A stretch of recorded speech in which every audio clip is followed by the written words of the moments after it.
Hello everyone and welcome back to the Crafty Yellow Camper, and today I'm going to show you how to make a mosaic card.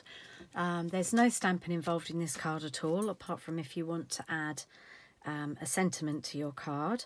So I have gone ahead and cut a card base from half of an English A4 sheet. So if you're in America watching this, half of your standard sheets.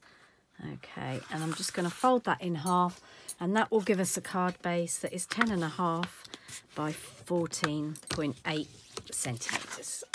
Okay, I'm just going to give that crease a score with my bone folder. Okay, so there's our base card. And then I've gone ahead and I've cut a piece of Whisper White card, which is going to be our matte layer. And then I've cut a very slightly smaller piece of double-sided sticky sheet. Okay, and that will fit onto our piece of Whisper White, leaving a small border. Okay, so the first thing I'm going to do, oh sorry, I forgot to say, I'm using some of the Celebration papers that went with the berry set, but they also coordinate with the strawberry set that's in the seasonal catalogue. So although by the time you're watching this, Celebration will have finished, you can still purchase the set from this seasonal catalogue, which coordinates with these papers. So the first thing I'm going to do, I'm just going to move that to one side for a minute so I've got some space to work. I need to mount my piece of sticky sheet onto my Whisper White piece, and I think that is going to be easier when it hasn't got cardstock on it. So basically this is like a big sheet of sticky tape, if you like. It comes in I'm not sure if it is A4 or C5 sheets, actually, I'd have to check. But basically you peel one sheet off, okay, not the other one. So we've got one tacky side and one shiny side. So this can go. That's just the backing paper. Now what we need to do, and this isn't going to be so easy for me to do without getting my head in shot. In fact, I'm just going to turn my light on. It's been a lovely sunny day outside today, but it's nearly 5 o'clock and the sun is starting to set. Okay, so what I'm going to do, I've taken my sticky sheet off the back. If you get in a tangle with this, I would suggest just taking off one end, as if you were covering your books with Fablon, if you had to do that when you were at school. And I'm just going to line up one end of my sticky sheet, and I'm going to use my hand to go across to smooth out any bubbles until we get to the other side. Okay, and then I can give it a good press. You get one go with this sticky sheet, really. It's once it's down, it's down. Okay, so there it is. That's on our cardstock base.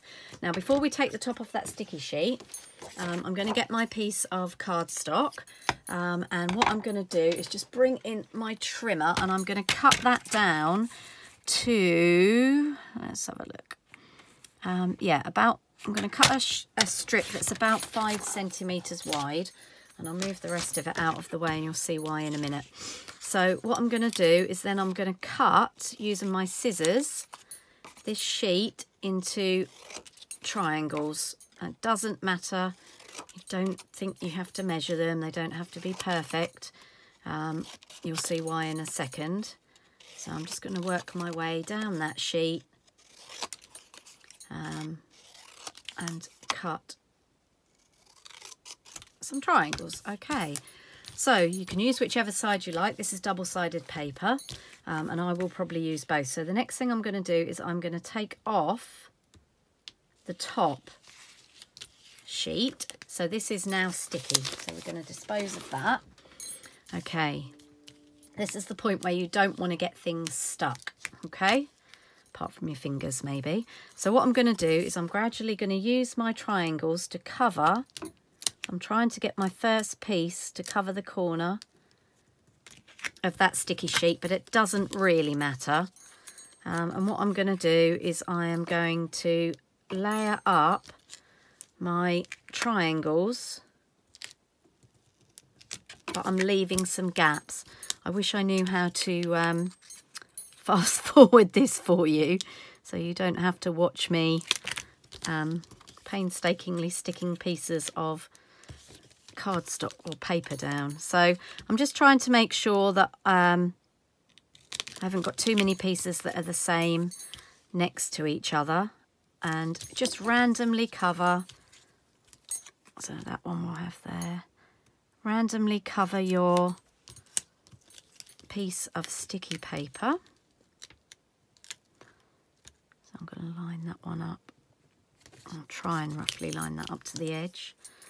Okay, and that's it. You do get a little bit of a chance to lift it up, but not much.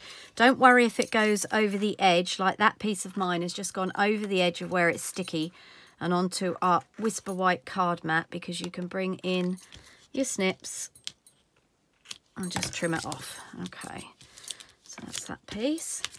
Oh, don't want that stuck on there, do we? Okay, so we've used up that first strip. So what we need to do now is come back in with our trimmer and cut another strip. So I'm going to cut another 5 centimetre wide strip off the piece of paper that I had, and then come back in with my scissors. And I mean, you can cut these triangles on your trimmer if you feel happier, or you can just do what I am doing and eyeball it with a pair of scissors. Okay, I'll just cut one more there. Right, and then what we're going to do is we're going to go in and fill in the rest of these gaps down here. What might have been more sensible is if I'd have started at all the corners, but I don't really do sensible. Okay, we'll trim that one off in a minute. I'm just going to fold that over so we can see where to trim.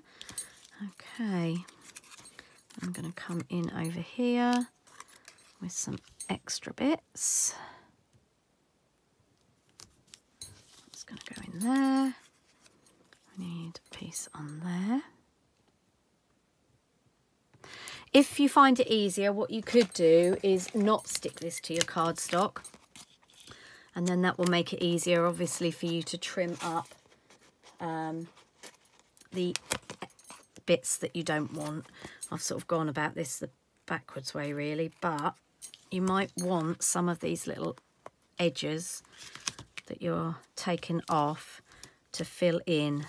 The other thing you can do, obviously, is offer it up and see if you need to trim before you stick it down. So for instance, that triangle I know is going to cut over the top of the point behind it, so I'm just going to trim that one down there, and then I'm just going to pop that little, no I'm not, I'm going to cut a smaller triangle I think to go in there. So on this one here, I think if we cut that about there, it really is just a question of working out a bit of a patchwork. As I said, if you're a bit anal about getting it all perfect, maybe cut some bits and lay them down before you actually pull off the sticky bit. Okay, so we're almost there. We just need a couple of bits more.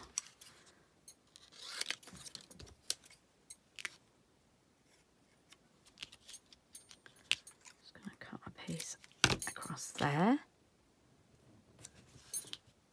Okay, fold that piece back. So as I said, if you would rather not go to the hassle of folding the edges and then cutting them with your snips, then obviously do this without sticking it to the white base card. I just find it was a little bit easier to manipulate without the cardstock on it when you want to stick it onto your white piece, because you could bend it a bit more. Right, so I'm just going along and filling in some of the little tiny gaps we've got here. That piece fit in there? No, we're going to leave that piece, I think. Right, I think we need a little piece for down here. I'll just nick off the corner of a triangle to fit in there. Okay. Right, okay, and I think we just need a little piece to go in there. I'll just fold that back and take the edge off that. Okay, so that's all our triangles done, so I can brush those pieces out of the way. Okay, so now we've still got some tacky bits. How am I going to put that in an envelope, I hear you ask?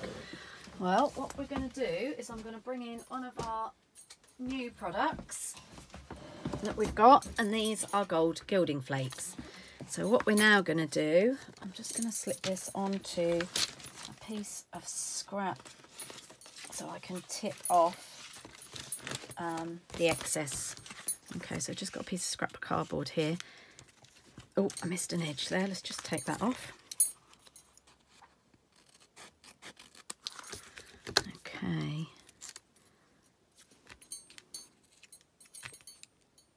No, anyway. Right, okay, so what we're going to do, we're going to take our gold gilding flakes, and be careful because they go everywhere. You don't need very much. And all I'm going to do is bring in a clean blending brush. You can use your fingers, or you can use a blending brush like I'm about to do. And we're just going to sort of spread the gilding flakes around onto the gaps where the paper is still sticky. So you can see I'm just using my finger just to spread it out for the minute. Okay, we just need a little tiny bit more. Okay, so we want to get it in all of the bits where we've still got sticky showing.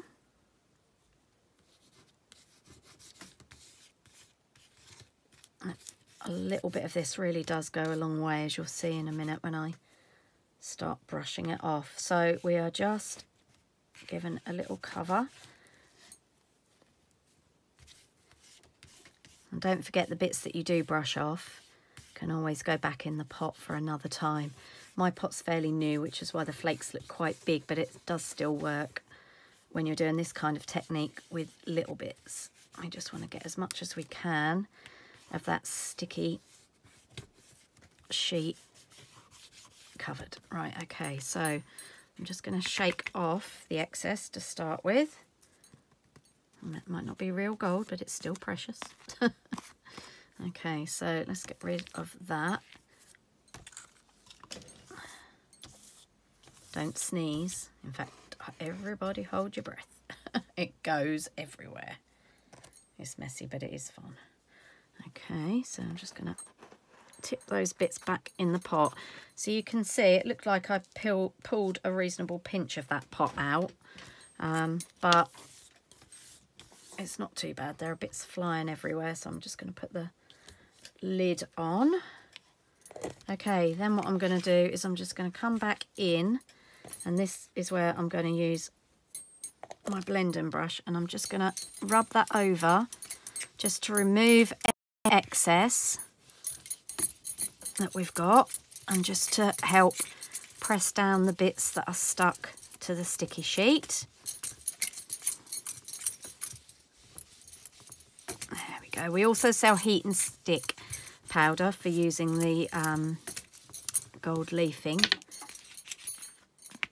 There we go, and you can see there's another little bit that's come off there, but not very much. Most of it is stuck. Okay, I'm just going to pop that little bit back in the pot, and we'll pop the lid on. So a little bit of this does go quite a long way. We only sell it in gold at the moment. I'm hoping that they're going to bring it in some other colours if it's popular. Okay, so just give that a last brush over so we've got any loose bits off. And then I'm going to bring back in our base card. Okay, we've got a little bit of that 6x6 left. I'll use that for something else. I'm just going to bring in my base card and my tape runner. I'm going to put some Stampin' Seal onto the back of that panel. You could always just put the sticky sheet straight onto your card front if you wanted to, but I preferred to have the white around the edge. Okay, I'm going to open up. Coincidentally, I seem to have most of my strawberries facing that way, so I'm going to turn it round like that. And I've just noticed there's another little bit on this edge here that needs to be trimmed off. Okay, So yeah, probably best if you put your paper on first and then you can just trim the sticky sheet before you put it on the white cardstock. Okay, and I'm just going to try and line that up to get an even edge around it, and I'm sticking that down. Okay, so there's our finished card. There we go. I think that's quite nice with the gold leaf flakes, just giving it a little bit of a shimmer. Now, I'm not going to add a sentiment to this at the moment because I don't know who I'm going to send it to. But if I wanted to add a sentiment, what I'd probably do, or when I want to add a sentiment, what I'll probably do is die cut an oval and put a nice sort of fairly big chunky sentiment on there. But as I said, I'm not sure who this is going to go to yet, so I'm not going to add a sentiment right now. It's sometimes handy to have a stash of cards that you could put any kind of sentiment on, so that you can personalise them when you need a card. Okay, so that's all from me for now, and hopefully I'll see you all again soon. Hope you liked the card and have fun with the technique. Happy stamping. Bye for now.